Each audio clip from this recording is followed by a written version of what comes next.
അഹമ്മദാബാദിൽ നടക്കുന്ന AICC സെഷനിൽ സംസാരിക്കുകയായിരുന്നു രാഹുൽ ഗാന്ധി. വഖഫ് ബില്ല് മതസ്വാതന്ത്ര്യത്തിനും ഭരണഘടനയ്ക്കും എതിരെന്ന് അദ്ദേഹം പറഞ്ഞു. എല്ലാ വിഭാഗത്തിൽപ്പെട്ട ആളുകളെയും അവർ തേടിവരുമെന്ന് രാഹുൽ ഗാന്ധി മുന്നറിയിപ്പ് നൽകി. ക്രിസ്ത്യൻ വിഭാഗത്തിലുള്ള ആളുകളുടെ സ്വത്തിനെക്കുറിച്ചുള്ള ഓർഗനൈസർ ലേഖനത്തിൽ ഗൂഢലക്ഷ്യമുണ്ട്.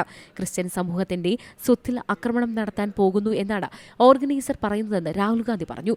അതേസമയം രാജ്യത്ത് ജാതി സെൻസസ് നടപ്പാക്കണമെന്ന് രാഹുൽ ഗാന്ധി എടുത്തു പറഞ്ഞു. ജാതി സെൻസസിൽ പിന്നോട്ടില്ല, ജാതി സെൻസസ് നടപ്പാക്കണം. എന്നാൽ നരേന്ദ്രമോദി ഇതിന് തയ്യാറാകുന്നില്ല. പിന്നാക്ക വിഭാഗങ്ങൾക്കായി പ്രധാനമന്ത്രി എന്തു ചെയ്തു? തെലങ്കാനയിൽ സർക്കാർ 42% സംവരണം നടപ്പാക്കി. കോൺഗ്രസ് സർക്കാരുകൾ മാതൃക കാട്ടിയെന്നും രാഹുൽ ഗാന്ധി ഓർപ്പിച്ചു.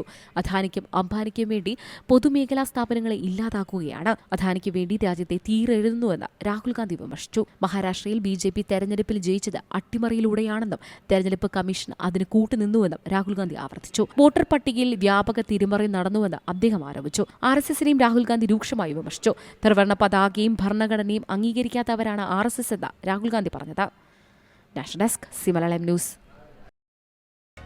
പുതിയ വാർത്തകളും വിശേഷങ്ങളും ഇനി വിരൽ തുമ്പിൽ. എല്ലാ ഡിജിറ്റൽ പ്ലാറ്റ്ഫോമുകളിലും ഇപ്പോൾ സി മലയാളം ന്യൂസ് ലഭ്യം.